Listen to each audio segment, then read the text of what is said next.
Hello everyone, मैं हूं यज्ञ दत्त मिश्रा। आप सभी का स्वागत करता हूं आपके अपने ज्ञान यज्ञ फैमिली में। तो साथियों, पिछली क्लास में हमने पढ़ा था विकास की अवस्थाओं में सबसे पहली और बुनियादी अवस्था यानी कि गर्भावस्था यानी कि प्रेगनेंसी के बारे में। और प्रेगनेंसी को हमने बिल्कुल डीप अच्छी तरह से हमने पढ़ा था, विस्तार से पढ़ा था और उससे रिलेटेड प्रीवियस ईयर क्वेश्चन भी सॉल्व किए थे। ठीक है, उम्मीद करता हूँ वो जो टॉपिक है वो अच्छे से आपके दिमाग में छप चुका होगा। ठीक है, तो आज की क्लास में हम अब पढ़ने वाले हैं शैशवावस्था के बारे में। ठीक है, तो शैशवावस्था के बारे में पढ़ने से पहले एक छोटी सी बात कहना चाहूँगा। देखो, जिस तरह ना हर बड़ा पेड़ कभी ना कभी एक छोटा सा बीज था, ओके, हर एक महान व्यक्तित्व कभी ना कभी एक नन्हा सा शिशु होता है। उसी तरह से हर सफल जीवन की जो शुरुआत है ना, वो शैशवावस्था से ही प्रारंभ होती है। ठीक। तो आज हम पढ़ने वाले हैं जीवन के सबसे महत्वपूर्ण, सबसे संवेदनशील और सबसे तेज विकास वाली अवस्था, और यूं कहूं तो सबसे ही क्यूट वाली अवस्था यानी कि शैशवावस्था के बारे में, यानी कि इन्फेंसी के बारे में। ओके, तो देखो, अगर जीवन एक इमारत है ना, तो शैशवावस्था जो है उसकी नींव है। अगर जीवन एक कंप्यूटर है तो शैशवावस्था उसका ऑपरेटिंग सिस्टम है। और अगर जीवन एक कहानी होती तो शैशवावस्था क्या हो जाएगी? उसका पहला अध्याय यानी कि फर्स्ट चैप्टर। ठीक। इसी प्रकार आज का जो ये विषय है ना, ये टॉपिक जो है केवल परीक्षा के लिए ही नहीं बल्कि जीवन को समझने के लिए भी है। ठीक है, तो चलो शुरू करते हैं। शैशवावस्था यानी कि इन्फेंसी। तो इस अवस्था को स्टार्ट करते हुए मैं सबसे पहले इस वर्ड का मीनिंग समझा देता हूँ। ये इन्फेंसी जो लिखा हुआ है इसका मतलब क्या है? क्या लिखा है यहाँ पर? इन्फेंसी। ठीक। तो इन्फेंसी जो शब्द है ना, देखो इसको अगर मैं तोड़ूंगा तो यूं तोड़ सकता हूं इन्फेंसी को, इन्फेंट प्लस सी वाई। ठीक। अब जो ये इन्फेंट शब्द है ये कहां से आया? तो ये आया है, लैटिन वर्ड है ये। कौन सा वर्ड है? लैटिन वर्ड है इन्फेंस। ठीक, लैटिन वर्ड है जिसका मतलब है जो बोल नहीं सकता, जो बोल नहीं सकता। क्लियर है यहां तक? यानी कि इन्फेंट जो है वह शिशु जो कि बोलने में सक्षम नहीं है। वह शिशु जो बोलने में सक्षम नहीं है।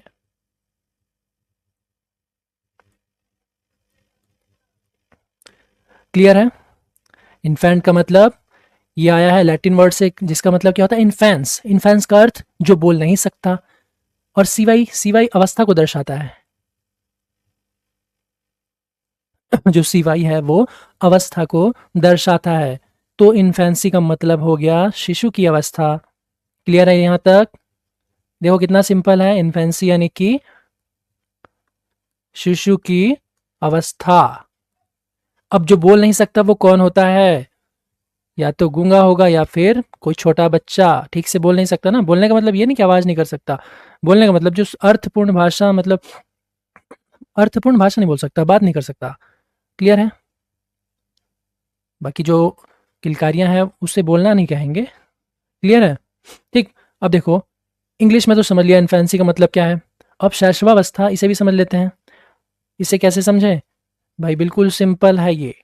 शैशवावस्था, शैशवावस्था यानी कि इसे अगर तोड़कर पढ़ें तो शैशव प्लस अवस्था।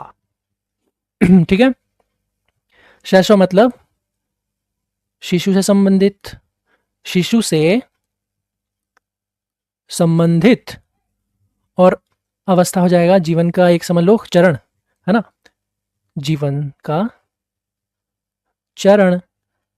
ठीक है, यानी कि शिशु से संबंधित जीवन का चरण। तो इसकी अवधि क्या होगी सर? तो इसकी अवधि होती है कुल, समझ लो, जन्म से लेकर के, जन्म के टाइम पे शून्य रहता है ना, शून्य वर्ष मान लो, से लेकर के 2 वर्षों तक। क्लियर है? शैशवावस्था की अवधि कब तक होती है? शून्य से लेकर के 2 वर्ष तक। इतनी बात क्लियर है? अगर परिभाषा की बात की जाए तो जन्म से लेकर के 2 वर्ष की आयु तक के समय को क्या कहते हैं? शैशवावस्था कहते हैं। ठीक है, मैं यहाँ लिख देता हूँ, इसकी परिभाषा अगर पूछी जाए तो क्या हम कह सकते हैं, जन्म से लेकर लगभग 2 वर्ष की आयु तक के समय को शैशवावस्था कहा जाता है, या फिर इन्फेंसी।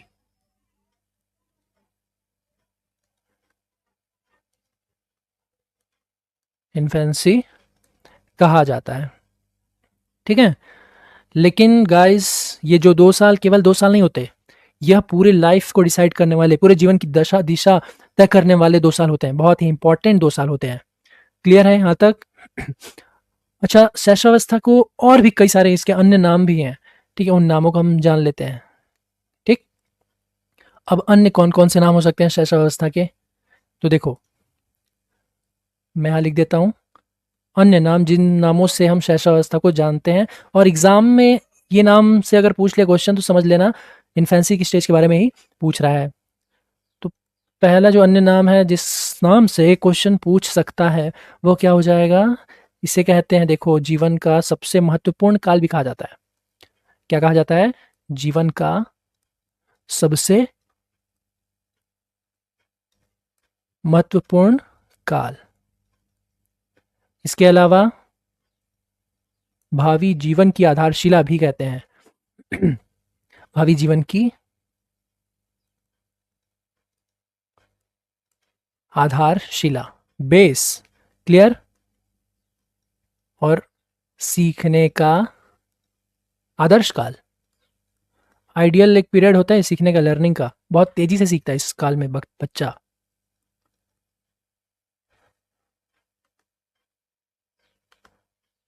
आदर्श काल। और नाजुक अवस्था, ये भी मैं अन्य क्या क्या नाम से भी हम शैशवावस्था को जानते हैं, समझते हैं, वो बता रहा हूं, आगे एक्सप्लेन भी करता मैं चलूंगा, ठीक है। खतरनाक अवस्था, खतरनाक अवस्था या फिर संवेदनशील अवस्था।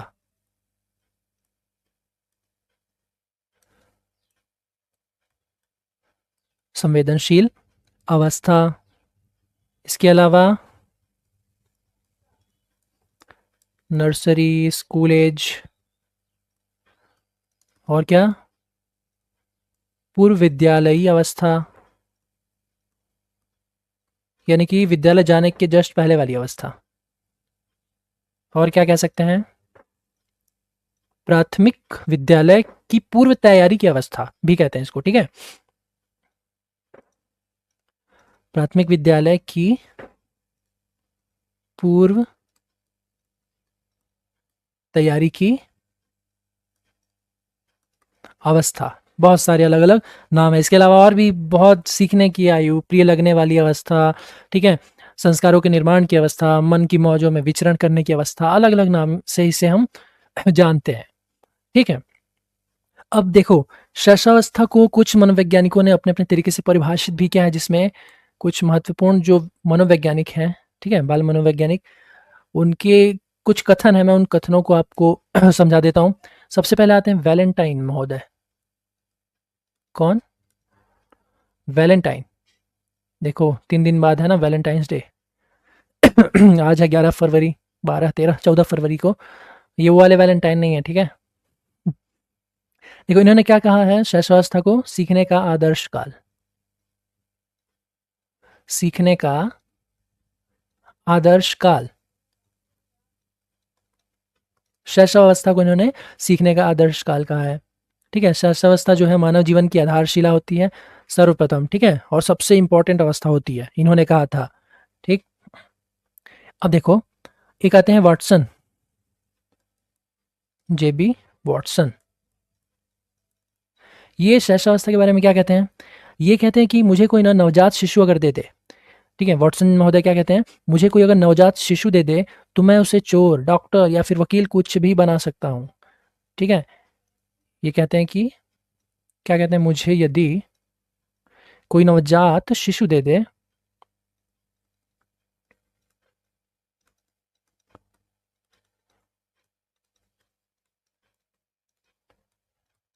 तो मैं उसे क्या क्या बना सकता हूँ? चोर, डॉक्टर या वकील, कुछ भी बना सकता हूँ।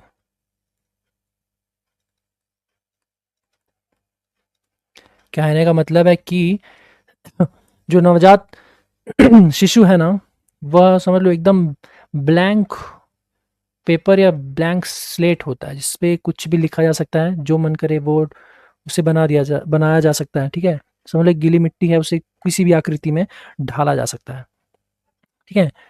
फिर आते हैं क्रो एंड क्रो। इन्होंने क्या कहा था? इन्होंने कहा कि 20वीं जो शताब्दी है ना, किसकी है? बालकों की।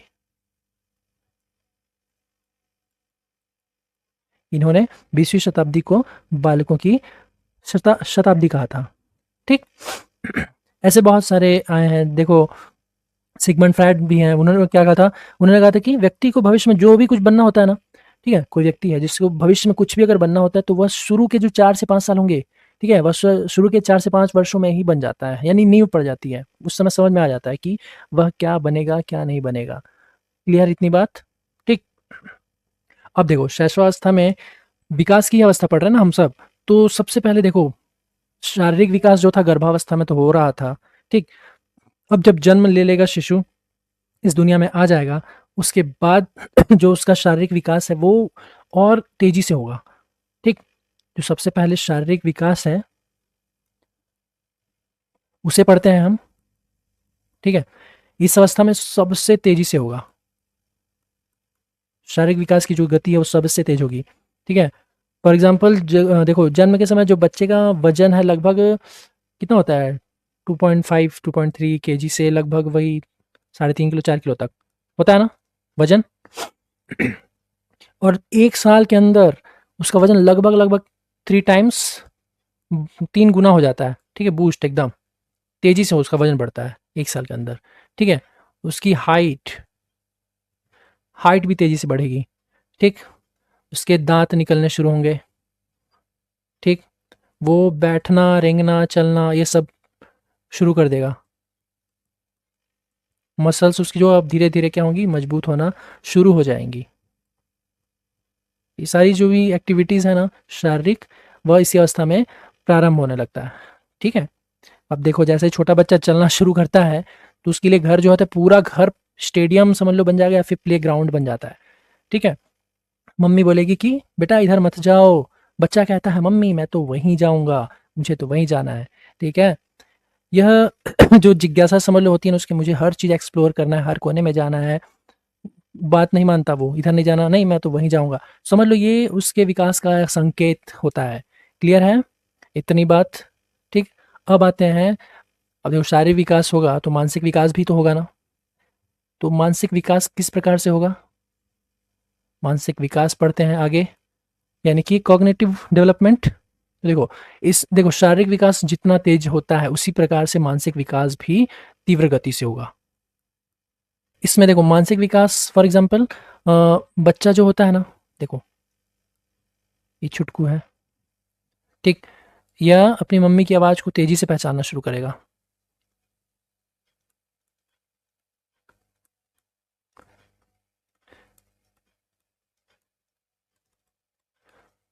मम्मी की आवाज़ को ना तेजी से पहचानेगा, ठीक है? मम्मी अगर कहीं दूर से भी आवाज़ लगाएगी ना, किचन से आवाज़ लगाई बेडरूम में ये है, तो ये तुरंत एक्टिव हो जाएगा, रिस्पॉन्स करेगा, ठीक? यह चेहरे भी पहचानने लगता है, चेहरा पहचानना शुरू करेगा। सबसे ज़्यादा बच्चा किसके साथ रहता है? माता के पास रहता है ना? इतना ज़्यादा वो मम्मी के पास रहता है कि अगर पिताजी ड्यूटी के बाद अगर रात को आते हैं तो कुछ देर के लिए वो देखते हैं ये कौन आ गया, तो अपने पिता को उतना नहीं जितना पहचानेगा उतना मम्मी को पहचानता है, ठीक? अब देखो पहचानना, आवाज़ तेजी से सुन करके उसको रिकॉग्नाइज करना, पहचान करना, ठीक है? ये सब चीज़ें कर कैसे पा रहा है? कहीं ना कहीं उसके ब्रेन में ये सारी चीज़ें इंफॉर्मेशन फीड हो रही हैं, प्रोसेस हो रही हैं, तभी हो रहा है ना। और प्रोसेस हो रहा है मतलब कि उसका कॉग्निटिव डेवलपमेंट हो रहा है, यानी कि मानसिक विकास जो है उसका हो रहा है। क्लियर है? वह खुशी और गुस्सा, इसके भाव को भी अब समझने लगता है।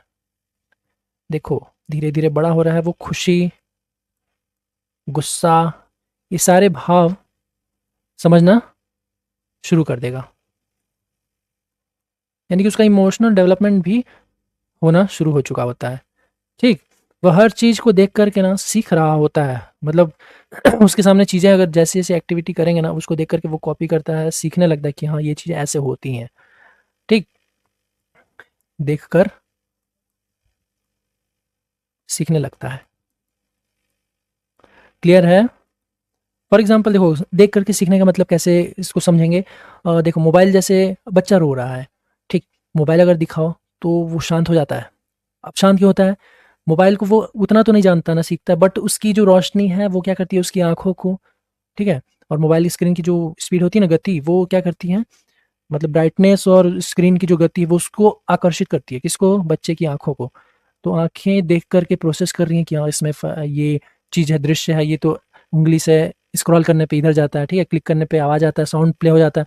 ये सब चीज़ें वो धीरे धीरे उसको, उसका ब्रेन जो है प्रोसेस करने लगता है, सीखने लगता है, यानी कि मानसिक विकास यहाँ पे शामिल हो चुका होता है। ठीक है, उस समय बच्चा बोल तो नहीं सकता, लेकिन समझना वो शुरू कर देता है। ठीक, यानी कि मैं रो रहा हूँ तो मुझे मोबाइल मिलेगा, ये ठीक है। आजकल बहुत बुरी हालत है बच्चों की, ठीक है, गंदी आदत है समझ लो एक तरीके से, रोने पे मोबाइल पकड़ा देना और उसके बाद फिर अपने काम में बिजी हो जाना। यह आदत फिर उसके लिए आगे चल के भारी पड़ेगी, ये पेरेंट्स आजकल समझते नहीं है।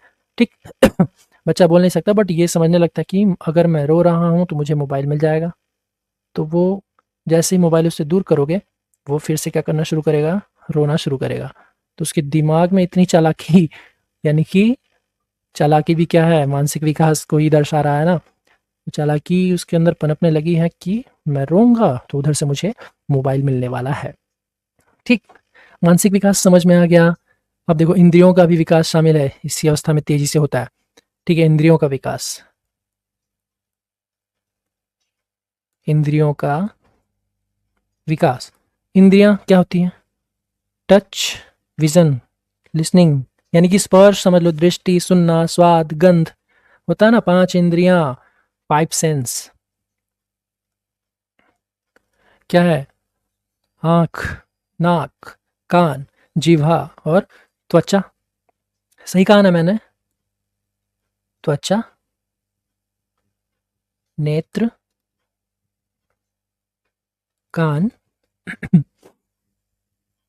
जिह्वा यानी कि जीभ, और क्या बचा, नाक। अब ये सेंस क्या क्या करेंगी, ये सारी चीजें, किन किन चीजों का ज्ञान ज्ञान होगा इन सभी ज्ञानेंद्रियों से, ज्ञानेंद्रिया कहते हैं ना इसको। देखो, त्वचा से स्पर्श का ज्ञान होगा, नेत्र से दिखलाई देगा ना, कोई भी चीज दिखलाई देगी यानी कि दृष्टि, कानों से श्रवण या फिर सुनना, जिह्वा स्वाद का पता लगाएगी, और नाक गंध का पता लगाएगी। तो जो ये फाइव सेंसेस होते हैं ना, पांच ज्ञानेंद्रियां, शैशवावस्था में इन पांचों इंद्रियों का क्या होने लगता है, डेवलपमेंट होने लगता है। ठीक, शुरू में देखो, अब देखो फाइव सेंस जो है ना, शुरू में तो उतना एक्टिवेट नहीं होती, बट धीरे धीरे डेवलप होने लगता है ये। ठीक, तो देखना एग्जाम्पल के लिए, जो बच्चा होता है ना, हर चीज़ मुंह में ही डालता है। अब हर चीज़ मुंह में क्यों डालता है? क्योंकि समझ लो उसके लिए मुंह जो है उसकी क्या है, लेबोरेटरी है, प्रयोगशाला है। वह स्वाद और टच से, स्पर्श से दुनिया को समझ रहा होता है ना। देखो वो जूता होगा या खिलौना होगा या मिट्टी होगा, उसके लिए दोनों बराबर है, वो सबको मुंह में रखना शुरू करता है। ठीक, वह समझ लो वो दुनिया को समझ रहा है। खिलौना दे दो, कोई अच्छी वस्तु दे दो या फिर कोई हानिकारक, वो उसे पता नहीं है कि यह वस्तु मेरे लिए हानिकारक है।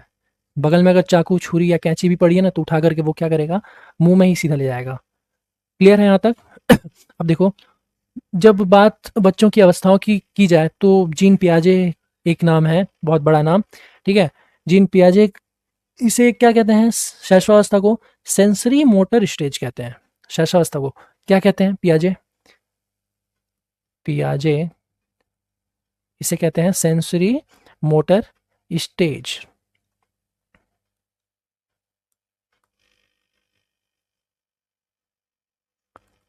ठीक। सेंसरी मतलब इंद्रियों से। इंद्रिया मैंने बताया ना कौन सी, 5 इंद्रियां। और मोटर यानी कि गतिविधियों से।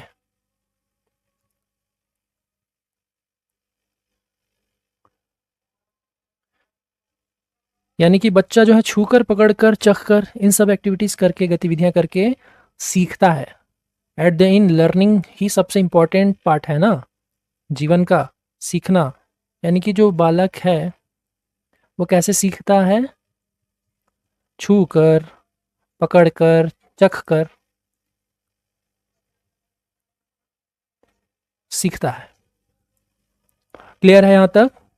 यानी कि फॉर एग्जांपल किसी बच्चे को तुमने गोद में लिया और आपने चश्मा पहना हुआ है, तो वो बच्चा क्या करेगा? अपने हाथों को लेके जाएगा आपके चश्मे की तरफ, चश्मा खींच लेगा। अब वो चश्मा या तो उसके हाथ में रह जाए या फिर जमीन पे गिर करके टूट जाए। तो इसका मतलब ये नहीं है कि वह बच्चा बदमाश है। वो बच्चा बदमाश नहीं है, समझ लो वो एक नन्हा सा वैज्ञानिक है, साइंटिस्ट है, वो प्रयोग कर रहा है। ठीक। उसे पता नहीं है कि यह क्या चीज़ है। जब तक मैं हाथ में लेकर के देखूँ ना, समझूँ ना, तब तक मुझे क्या ही समझ में आएगा। ऐसी उसकी मानसिकता उस समय होती है। वह आपका चश्मा खींचेगा, मतलब जो भी नई चीज़ें वो देखेगा ना, अट्रैक्ट करती हैं उसे, वह उसे पकड़ कर, देख कर, छू कर, चख कर एक्सप्लोर करना चाहता है। ठीक। इतना क्लियर है? अब आते हैं भावनात्मक विकास। भावनात्मक विकास कैसे होगा?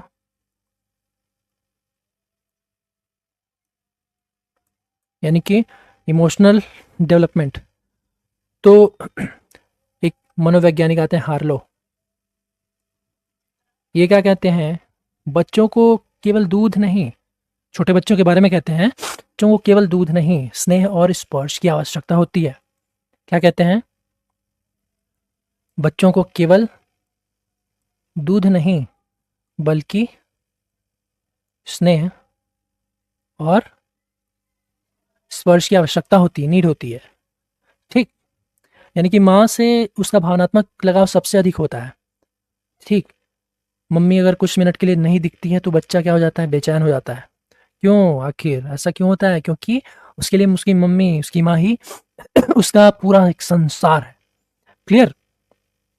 अब देखो इसे और क्या, कौन सी स्टेज कहते हैं? संवेदनशील एवं खतरनाक अवस्था, मैंने बताया था ना। तो संवेदनशील एवं खतरनाक अवस्था भी कहा जाता है इसे। क्यों कहा जाता है? सेंसिटिव क्यों क्यों कहा जाता है? तो इसलिए कहा जाता है क्योंकि इस समय जो सही न्यूट्रिशन, ठीक है, केयर, पोषण, देखभाल और प्यार ना मिले ना अगर उस बच्चे को, तो उसका डेवलपमेंट यानी कि विकास जो है वो प्रभावित हो सकता है। इसे हजार्डस यानी कि संवेदनशील खतरनाक अवस्था भी कहते हैं, क्योंकि बच्चा हर चीज को छूता है, पकड़ता है, एक्सप्लोर करता है। अगर घर में कोई नुकीली चीज पड़ी है या फिर धारदार वस्तु, चाकू, कुछ भी पड़ा है, तो वो बच्चा उसे छू सकता है, उठा सकता है और अपने आप को हानि पहुंचा सकता है। या फिर कोई गर्म वस्तु, बर्तन या फिर आयरन ही गर्म करके रखा हुआ है, उसकी पहुंच में है, तो वो बच्चा क्या करेगा? उससे निश्चित ही जा करके छुएगा, पकड़ेगा। इसलिए कहा जाता है कि हानिकारक जो चीज़ें हैं, वस्तुएं हैं, खतरनाक हो सकती है बच्चों के लिए, उसे बच्चों की पहुंच से दूर रखो। कोई मेडिसिन भी हो सकती है हानिकारक, उसके लिए हो सकती है अगर उसने कुछ गोलियों को मुंह में डाल लिया और निकल गया तो। ठीक। तो यहाँ पे बच्चे को इन सभी खतरों का ना ज्ञान नहीं होता। ठीक है, खतरे का ज्ञान नहीं होता, इसलिए यह अवस्था संवेदनशील और खतरनाक अवस्था के नाम से भी जानी जाती है। ठीक। और शैशवावस्था के बारे में अगर बात की जाए तो नैतिकता का अभाव देखा जाता है इस अवस्था में बच्चों में। ठीक। इसमें बच्चा सही और गलत में भेद नहीं कर पाएगा। सही क्या है, गलत क्या है, वह भेद नहीं बता सकता। ठीक। अगर वह तुम्हारे बाल खींच ले तो इसका मतलब वो शरारती नहीं है भाई, उसे बस अनुभव करना है। ठीक। सही गलत उसे नहीं पता है बिल्कुल भी। वह कोई हरकत करता है तो उसे बिल्कुल भी नहीं मालूम कि ये गलत है कि सही है, उसे तो बस एक्सप्लोर करना है ना चीजें। ठीक। और शैशवावस्था को ही प्राथमिक समाजीकरण की अवस्था भी कहा जाता है।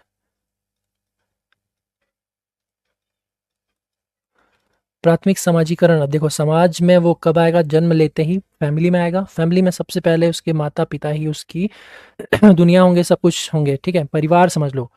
तो परिवार को ही प्राथमिक सामाजिकरण एजेंसी कहा गया है ना। पहली समाज पहला समाज वो उस बच्चे का क्या होगा, उसका परिवार होगा, उसके माता पिता होंगे। ठीक है, यहीं पे वो मुस्कुराएगा, प्रतिक्रिया देना सीखेगा, लोगों को पहचानना सीखेगा। स्कूल उसकी जो सबसे पहली पाठशाला है, समझ लो उसका घर होता है। कहते हैं ना, घर उसकी पहली पाठशाला है और माता पिता पहले शिक्षक। क्लियर है? तो देखो इस स्लाइड में फटाफट हम रिवाइज करते हैं। शारीरिक विकास शैशवावस्था में बहुत ही तेजी से होता है, बहुत ही स्पीडली इसमें क्या बोलते हैं, विकास जो है, शारीरिक विकास बहुत तेजी से होता है। जन्म के समय जो लंबाई होती है ना 51 सेंटीमीटर के आसपास लड़के की, और लड़कियों की लगभग 50 सेंटीमीटर के आसपास। तो इन्फेंसी के एंडिंग तक, अंत तक, ये लगभग 108 सेंटीमीटर तक जो लंबाई है वो हो जाती है। ठीक है, उसी प्रकार जो वजन होता है, वेट, जन्म के समय मान लो 3-3.5 किलो तक अगर होता है, तो 6 महीने तक वो क्या हो जाता है, डबल हो जाता है, 2 गुना। और शैशवावस्था के अंत आते आते तक वो 10-12 किलो के आसपास पहुंच चुका होता है। ठीक। और इसी प्रकार हड्डियों की बात की जाए तो शैशवावस्था में उसकी जो हड्डियों की संख्या होगी वो 270। ठीक है, फिर अंत में आते आते जब हम वयस्क हो जाते हैं, फिर कितनी रह जाती है, 206। ठीक। मस्तिष्क यानी कि ब्रेन का अगर वजन की बात की जाए तो जन्म के समय लगभग 300 ग्राम होता है, और शैशवावस्था के अंत आते आते तक लगभग 1.2 किलोग्राम के आसपास रह जाता है। इसी प्रकार हृदय की धड़कन की बात की जाए तो शैशवावस्था में 140 बार, बाल्यावस्था में आते आते 100 टाइम्स, ठीक है, 100 बार पर मिनट। और जब एडल्ट हो जाएंगे, किशोरावस्था में पहुंच जाएंगे, तो यही धड़कन जो है 72 बार प्रति मिनट धड़कना धड़कते रहती है। ठीक। और दांत, दांत सबसे इंपॉर्टेंट जन्म के समय होते ही नहीं है। होते हैं क्या किसी बच्चे के दांत, दांत लेकर के पैदा होता है क्या? नहीं। जन्म के समय जो दांत नहीं होते हैं, शैशवावस्था के अंत तक आते आते लगभग 16 दांत आ चुके होते हैं, जिसमें 2-3 स्थायी होते हैं, बाकी 13-14 क्या होते हैं, अस्थायी दांत होते हैं।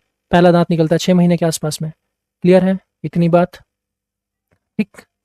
यानी कि कुल मिलाकर के जो शैशवावस्था में शारीरिक विकास है वह एकदम रैपिडली होगा, हाइट और वेट फटाफट तेजी से बढ़ेंगे। हरलॉक ने शैशवावस्था को सर्वाधिक महत्वपूर्ण विकास का काल कहा है। ठीक। मानसिक विकास तीव्र गति से होगा, चीज़ों को समझना, पहचानना, रिस्पॉन्स करना, और सभी चीज़ों को देख करके, समझ करके वो सीख रहा होता है, तेजी से होता है इस स्टेज में, शैशवावस्था में। यानी कि बॉडी का फिजिकल डेवलपमेंट हो चाहे मेंटल डेवलपमेंट हो, इन्फेंसी स्टेज में ये सारी चीज़ें जो है बहुत ही तीव्र गति से होती हैं। इंद्रियों का विकास, मैंने बताया 5 इंद्रियां, इनका विकास भी तेजी से होता है। ठीक है। अनुक्रिया पर आधारित सीखना, यानी कि जैसा एक्ट वो करता है ना, अनुक्रिया पे आधारित, वह रोता है, मुस्कुराता है, मुंह चलाता है, तो इन सब चीज़ों से भी वो क्या करता है, सीखता है। भाषा की शुरुआत भी यहीं से होती है, आवाज़ें निकालना सीखता है, पापा मम्मी। अब जो पिताजी रहते हैं वह कोने में इंतज़ार करते हैं कि बेटा पापा कब बोलेगा, बट जो बच्चा है वह क्या बोलता है, सबसे पहले मम्मी, है ना। यानी कि वो सबसे पहले मम्मी को ही याद करता है। क्लियर है इतनी बात? भावनात्मक लगाव मम्मी से ज़्यादा वो जुड़ता है। ठीक है, बच्चा जो होता है माता के पास सबसे ज़्यादा समय तक रहता है ना, माता का दूध पीता है, तो उसका जो भावनात्मक जो जुड़ाव है, लगाव है, वो माँ से ही अधिक होगा।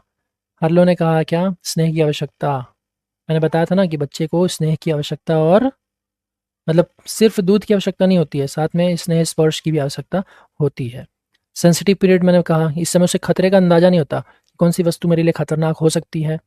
वह हर चीज़ को मुंह में रख लेगा, नुकीली चीज़, गर्म वस्तु, या फिर हानिकारक कोई मेडिसिन, कुछ भी हो सकता है, या फिर कोई जीव हो सकता है। ज़मीन पर अगर सांप दिख जाए चलता हो तो उसके पास चला जाएगा, उसे उठाने की कोशिश करेगा, क्योंकि उसे अंदाज़ा नहीं है, या फिर जानकारी या फिर नॉलेज है ही नहीं कि यह खतरनाक हो सकता है। इसलिए इसे सेंसिटिव पीरियड भी कहते हैं। इसमें बच्चों को बहुत ज़्यादा केयर की आवश्यकता होती है, हमेशा मॉनिटरिंग, मतलब नज़र के सामने रखना होता है। नैतिकता का अभाव मैंने बता दिया है। प्राथमिक समाजीकरण की शुरुआत परिवार से होती है, वो मम्मी पापा और जो भी उसके भाई बहन हो सकते हैं, या फिर चाचा ताऊ, ये सब, उनके साथ रह करके ही वो सामाजिकरण की दुनिया, समाज की दुनिया में आता है, लोगों से संबंध धीरे-धीरे उसके बनते हैं, चीज़ों को समझता है, पहचानता है कि ये मेरे भैया हैं, ये मेरी बहन है, ये पापा है, मम्मी है, ठीक? कुल मिलाकर के स्कूल जाने से जस्ट पहले तक वो जितना भी अपने आप को डेवलप करेगा, वह किस में करेगा? शैशवावस्था में करेगा। क्लियर है इतनी बात? ठीक?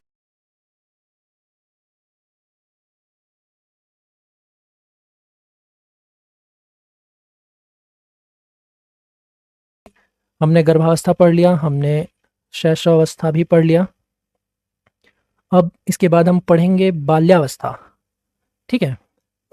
बाल्यावस्था में 2 टाइप्स उसके इसमें डिवाइड है, जो उसका टाइम पीरियड है।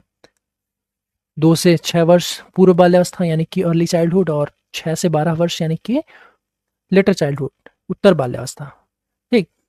तो दोस्तों, ये शैशवावस्था है ना, केवल एक आयु नहीं है, यह पूरे जीवन की नींव है। अगर इस अवस्था में प्यार, सुरक्षा और पोषण मिल गया ना, तो समझ लो कि भविष्य जो है उस बच्चे का बहुत ही उज्जवल होगा। और याद रखना बेटा, हर रोता हुआ बच्चा परेशान नहीं होता, वह सिर्फ अपनी भाषा में बात कर रहा होता है, ठीक? तो आज की क्लास में हमने शैशवावस्था को पढ़ा है, ठीक है? तो ये बहुत, समझ लो ये एक अवस्था ही नहीं है, यह एक भविष्य की दिशा है। इस अवस्था में अगर प्यार मिला तो बच्चा कॉन्फिडेंट बनेगा, आत्मविश्वासी बनेगा। अगर उसको प्रोटेक्शन मिला, सुरक्षा मिली, तो बच्चा क्या बनेगा? एक निडर बच्चा, मतलब निडर व्यक्तित्व उसके अंदर डेवलप होगा। सही न्यूट्रिशन मिलेगा तो बच्चा स्वस्थ बनेगा, और अगर सकारात्मक पॉजिटिव वातावरण मिलेगा तो वही बच्चा आगे चल करके समाज को एक सही दिशा दे सकता है, ठीक? यानी कुल मिलाकर के शैशवावस्था में, यानी जब उसकी नींव पड़ रही होती है उसके व्यक्तित्व की, सारी चीज़ें सकारात्मक रूप से अगर उसको दी जाएँ, तो वह एक बहुत ही अच्छा व्यक्तित्व बड़ा होकर के निखर कर सामने आएगा। हर महान वैज्ञानिक, हर नेता, हर शिक्षक कभी न कभी एक शिशु ही होता है, ठीक? आज की जो शैशवावस्था है वही कल का भारत बनाएगी, वही कल का विश्व बनाएगी। क्लियर? तो दोस्तों, अगर आपको यह वीडियो यूज़फुल, उपयोगी लगा है, और आपको अगर ऐसे ही सरल, डीपली और एग्ज़ाम पॉइंट ऑफ व्यू से लेक्चर चाहिए, तो हमारे चैनल ज्ञान यज्ञ से जुड़े रहिए। चैनल को लाइक कीजिए, शेयर कीजिए, और सब्सक्राइब करके बेल आइकॉन का बटन भी दबा दीजिए, क्योंकि हम यहाँ केवल पढ़ाई नहीं करते हैं, हम समझ लो हम यहाँ पर ज्ञान का यज्ञ कर रहे हैं। और मैं हूँ यज्ञदत्त मिश्रा, और आप देख रहे हैं ज्ञान यज्ञ। धन्यवाद।